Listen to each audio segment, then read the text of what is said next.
Another day, another video. Welcome back to the channel, everybody. Today we're watching the big man favorite. This is our 16th episode of the 10th season. Hope you guys have been enjoying it so far. If you'd like to watch today's full episode, it is available for the link in the description below.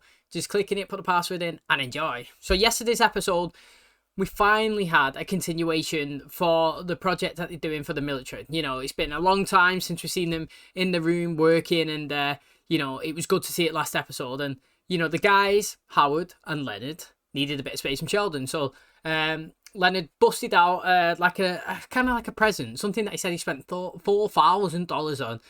And it's basically like this ultimate train trip experience for Sheldon. He was loving it, and he was hoping that they could get him kind of out the room, you know what I mean, so they could focus on the work, because he was trying to make the design smaller. He was saying we can come up and make the components so much smaller than what they've actually asked for, and them two was like, look, no, you know, they've asked for this certain spec, we could build it to that, let's not create more work for ourselves.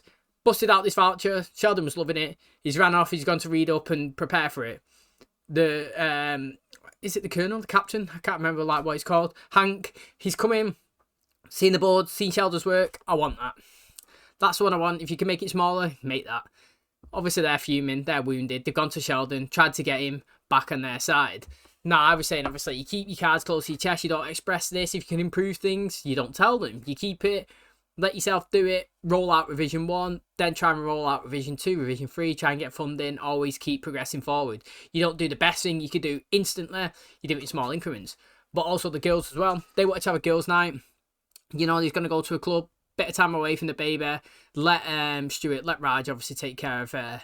And while they're out there consistently getting phone calls, checking up, can you do this, can you help me do that, and then they ended up all kind of like getting emotional, and we didn't even see him actually going to the club as well. He was all kind of self-reflecting on the life and the positions that there are, you know, Bernadette being married and having a child, you know, Penny being in a relationship with Leonard, married, and then saying that she doesn't know if the relationship has progressed forwards from when it was actually in the dating phase, if it's just been consistently the same. And Amy sat in the back like, yo, you know, I'm a doctor, but she makes more than me, and I've not got a baby, and we're not even married, and I've been in a relationship with Sheldon for so long, and all of them just got in sync and got emotional. But I actually thought the episode as a whole was really interesting, and I've actually enjoyed the last few, so long may it continue. Thanks for checking out today's episode. If you do enjoy it, please smash a like, really helps out. Subscribe if you're new, and as always, let's jump into today's episode.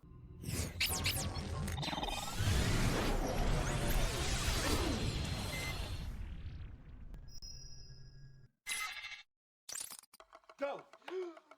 Come on, Raj! You can do this! There's no way. What is happening? Okay, this is an Euler's disk. It's a physics toy that demonstrates angular momentum, potential energy, and kinetic energy.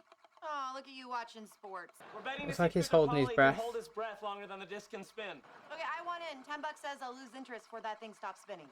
Oh, an Euler's disc. Fun. You know, we're seeing if Raj can hold his breath longer than it. Oh, immature. Oh my god, how long does this thing spin for? Ah, you're interested. You're at $10. Deep, like when we bet you couldn't fit into Howard's pants. Raj, it's like your favorite movie. You're just waiting to exhale. Favorite movie? Princess Bride. Hello, Rajesh. How are things by you? Good, good. Listen, I just wanted to let you know when you get my credit card bill, it might be a little high this month. So, what else is going on with your life? Well, I was dating a woman at the university, but we broke up. I'm sorry to hear that. And before you start, I am not interested in you arranging a marriage for me. Oh, I gave up on that a long time ago. Too much work. You're an adult who can't get by without an allowance from his parents. I don't think I'm the problem. I don't believe what I'm hearing. This is deeply hurtful. You're also too sensitive. Women don't want that either. Mate, did we not address this? Literally, these 3 topics in 2 episodes ago? When all the girls were sat down and we said, look, 1 is overly sensitive. 2, you know, he relies on his parents. Well, actually, they're the 2 that's literally we're just talking about. And obviously 3, if you're saying, like, it's the money. You know what I mean? Like, he's... it literally summarised exactly his dad, what we were saying a couple of episodes back when he was trying to reflect on what his issues may be, why his relationships are not as successful. Food here's supposed to be great. Don't fill up on chips. Oh, look, it's Bert at the bar. We should go say hi. Why? Because that's what you do when you see someone you know in a public place. I have multiple restraining orders that say otherwise. The difference between greeting a friend and following a celebrity into a bathroom. Hi, Bert. Hello. Oh, hey, guys. What brings you here? Oh, we're having date night. Nice. I'm meeting someone too. I met her on G-Harmony. That's a website for geologists to find love. Well, have a lovely evening. Thanks. You too. If you think that's more fun than talking to Zachary Quinto through a stall door, you're crazy. You didn't have to bring the baby here. Oh, it's okay. It's good to get out of the house. And the car ride puts her to sleep. Aw, that used to work with Sheldon. Hello! Oh, someone's been shopping at Gucci. Yeah, I saw something for Hallie and I couldn't resist. That must have been expensive. Yeah, it was, but it's my father's money and I'm mad at him. It turns out he doesn't care if I'm married or if I'm single. He's basically given up on me. It is. He stopped trying to find Indian girls for me to marry. But all you did was complain when he did that. Wait, Leonard, he's hurting. Let him feel how he feels. Well, thank you, Penny. Yeah, shoes, I'm a 7.5, boots, I'm an 8. Right, first of all, who gives a shit about designer brands? Like, I think it's the biggest bit of fraud ever. You know, I would put designer brands up there next to taxis. Absolute bullshit. That's what it is, mate. Like, have you seen, like, a Balenciaga advert or something? They'll put somebody dressed in a bin bag, yeah, or something, and be like, designer, 10 grand. Mate, swivel. Absolute swivel. Like, honestly, I don't buy anything, me, unless it's in a sale or unless it's, like, under 50. You know what I mean? Honestly, like, I'm not even kidding. Go to an outlet or something. Like, people waste all the money on materials to try... Well, if it makes them feel good, fair dues or whatever. You know what I mean? If you buy... I don't know. And let's say you buy a Rolex watch. They actually increase in value, so it's not really a great example. If you kept it in mint condition, it probably goes up. It's probably a good investment. But, like, say you buy some shoes or something, you walk outside, get them dirty a little bit, lost value. It's kind of like a car. Why would you buy a brand new one? Yeah, just buy a second-hand one. You know what I mean? Straight off the lot, lost money. And it's like, I don't know. People buy stuff, in my opinion, so that other people can, like, validate them and be like, oh, look, they've got this, they've got that. I mean, in reality, nobody cares. Honestly, nobody cares. And it's like that, you know, that little cake thing that he just bought, probably $1,000 or something. I remember when I was in Rodeo Drive, walking in the Gucci shop, I was watching somebody buy a pair of socks for $400, and I'm literally looking at them saying, what are you doing? Like, I understand that they're probably rich, and that $400 is like $4 to me, but it's the principle. I don't get it. It's just... I think designer brands are the biggest rip-off I've literally ever seen. MSN Search, Alta Vista. Sorry, I don't have a list of defunct search engines that I miss. Looks like I got stood up, so I'm gonna head out. G-Harmony recommends after 2 hours, it's time to cut bait. Bert, I insist that you join us. Sheldon, that was so sweet of you. I could deduce by his facial expression and body language that he was sad. Other things, the reason I can't make a relationship work is because I'm spoiled. I'm sorry, is he waiting for someone to disagree? How much exactly does he pay for? He Everything. pays for my car, my rent, and my credit cards. I'm trying, but I'm judging. Your dad's right. Yeah, women do like a man that can support himself. Good question. Let's see. InfoSeek, web crawler. Hey, literally any other topic. How did you guys meet? Actually, we met online. Our first date was at a coffee shop. Other than you two only having sex once a year, you're the perfect couple. You know about that?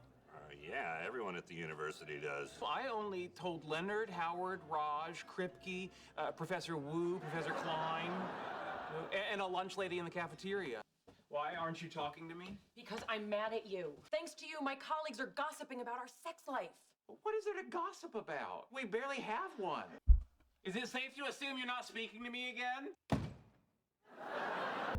You don't need your dad's money. You can get by on your salary. Yeah, we worked at the same place as you, and we've always been fine. Hang on, we can figure this out. Let's just go over your expenses. How much is your rent? I don't want to say because I don't know how much it is. Father pays for it. Do you know how much your rent is? Yeah. Well, then double it, because my building's a lot nicer than this, Dom. How much do you spend on food? The housekeeper does the shopping. I'm spoiled. Your baby has a kid that costs $300. I'm going to bed. I'm not sure of the protocol. Your television teaches us that the man's supposed to sleep on the couch, but of the two of us, you're clearly more sofa-sized. We've discussed aspects of our physical relationship with Penny. That's different. She's a close friend, not the lady in the cafeteria who cuts the crust off your sandwiches. Sounds like you're gonna need a cheaper place to live. Hey, you guys let Stuart live with you. Why not Raj too? What are you doing? I slept the baby over. I brought imported beer. Why don't you like me? Sorry, Raj. We really just don't have the space. What if he lives in your garage? What if you stop helping? I'm not living in a garage. Talking about our place when Sheldon's old room is sitting there perfectly empty. That is true. That's a great idea. Thank you, but If I'm gonna just take advantage of my friends, might as well keep on relying on my father. What is this? I'm mapping basic topics of conversation and with whom they can be discussed. It represents subjects we only share with each other. Really worried about revealing secrets to Stephen Hawking? Oh, no, I was just excited to list him as a friend. What's that little dot in the middle?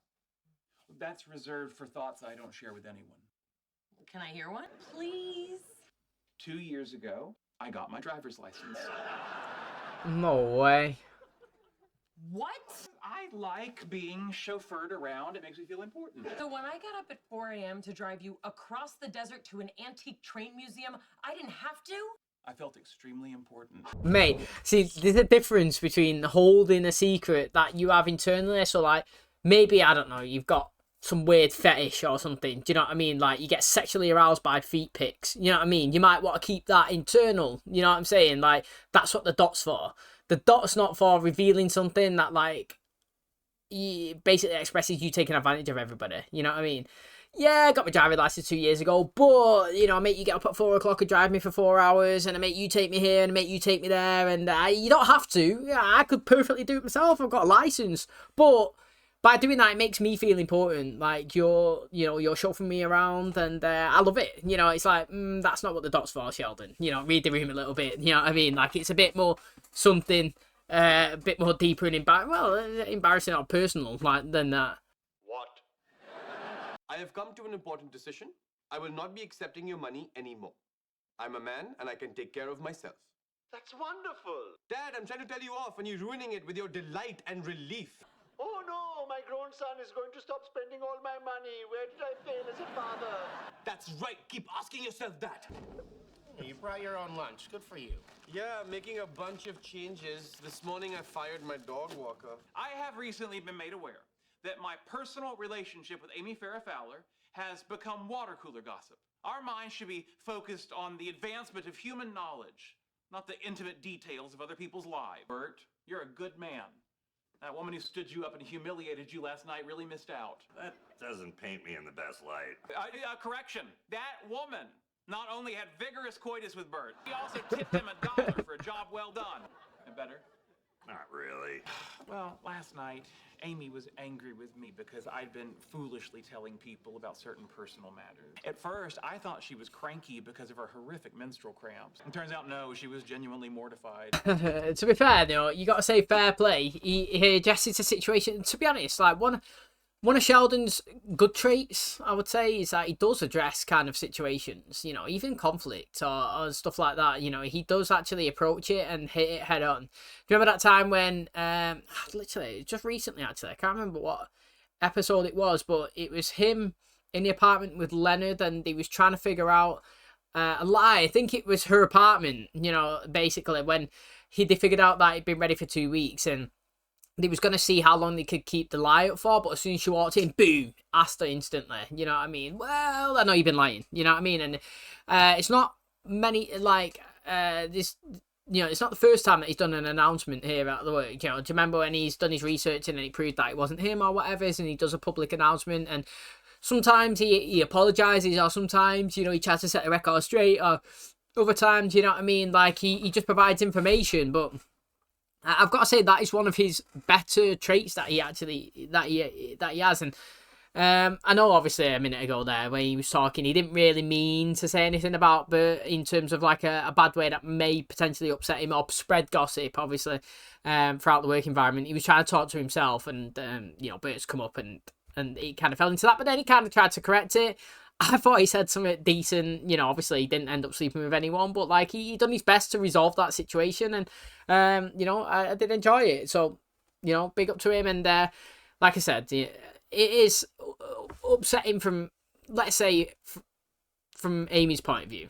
You know, Sheldon, I don't really, because he's not the best at emotions and reading people, and in certain scenarios, you know, he doesn't realise that the stuff that he's saying is actually a bit deep, and, you know, it could send kind of like rumours knocking around, and when people are gossiping about you, like, you know, to him, he probably doesn't care, but like to Amy, because it's something so deep and personal, you know, she wanted to keep it in-house, and I like the fact that when she expressed that to him, he tried to again resolve it. He hit it head on. He created like this little board and the circles with the layers. It's like an onion. You peel it back. Who can have what side? Do you know what I mean? And I feel that's kind of a decent way to like approach it, to be honest. You know, like our inner circle, bigger circle, friends, strangers, etc. And you know, obviously the most revealing thing that he was just saying there when he didn't understand that the unpersonal thing was he told her that he had the driving license for 2 years, which is really long time. Honestly, it really is. But he likes people chauffeuring him around, so he's never actually said that. Maybe now that information's out, it gets spread between his friendship group, and we see them address him in certain situations when he asks, like, who wants to take me to a train store, a comic book store, and stuff like that. I don't know, but I'd like to see him with a car and going for it, being independent, to be honest, but I don't think we're going to see that, since we've had 10 seasons now of him obviously being chauffeured around by everybody else. That's going to wrap up today's episode. Thanks so much for checking out the channel today. Hopefully you guys enjoyed it. So Raj, it looks like he wants to be more independent. Now, personally, I would never want to do that. I've said it many times before, but, you know, maybe it's because obviously I go to work every day, you know, ever since I've left school, and just bust my ass off basically to try and have whatever I can. That's the best I can afford. And, you know, obviously I was saying earlier on in the episode that designer brands are the biggest loads of shit I've ever seen, and obviously it's the most rip-off, literally financially. You know what I mean? What would I rather have? Would I rather have, I don't know, like a big fancy car and a fancy flashy tracksuit or something? Or would I rather go on vacation for the same amount? You know what I mean? Like, you could go there and buy a Gucci, I don't know, Gucci bag or something for $2K, or I could go, I don't know, on 3 vacations for, I don't know, $600, $700 each across the year. I'd much rather do that. Do you know what I mean? Like, but I'm speaking from a point of view of somebody who goes to work 5 days a week, you know, 8-9 hours a day. And I've always done that since I've left. Maybe if I was in a position where Raj had just basically just money on tap, you know, I'd see things differently. And obviously, as I mentioned earlier before, you know, 400 to somebody with loads of money is like $4 to me doesn't have loads. You know what I'm saying? So that's a contrast of it. And if it's going to be interesting to see, obviously, him try to readjust his life into that situation, from having a maid and a cleaner and a dog walker, do you know what I mean, and somebody to do everything for him, pay for his rent and his car and all his bills and his cards, you know what I'm saying. Now he's bringing packed lunches into work, you know, he's financially budgeting, you know what I mean. Like, we've all had to do that. Yeah, I'll have to cut out lunch this week and that day, and then obviously I won't go to the cinema or have date night this week because we've got this bill to pay and that one to pay, you know what I mean. Everybody's had to do that, and Penny was saying that as well. You know, when she first come here, she had to skimp and scrape off everybody, you know, borrowing food from Lennon and Sheldon, you know, Wi-Fi as well, you know, like there's certain things. Even Stuart, now he's obviously living with Bernadette and Howard, but, you know, he had to lose his apartment really because he couldn't afford his electricity bills, and obviously he's kind of putting in his effort in terms of I don't know, being their maid, their nanny or whatever, so that he can pay for his due in their place. And it was interesting that they was trying to palm him off and fob him off over into Howard and Bernadette's apartment, you know, or house or whatever. That would be funny that if all 4 of them were living together, but then obviously they flipped it really well and said, look mate, you got a spare bedroom here, let him stay here if you want. Well, Penny addressed it good, you know, instead of like saying no, whatever, she kind of put the ball in his court, and you know, hopefully he didn't take the bait, and he didn't, and it helped them out. So now they look good, and obviously Raj looks like you know, he's ready to do his own thing. So that was interesting as well. But overall, you know, I think the episodes have been pretty consistent recently. I've been really enjoying them, and hopefully you guys are too. If you did enjoy today's episode, please smash like, it really helps out. Subscribe if you're new, and as always, I'll catch you in the next one.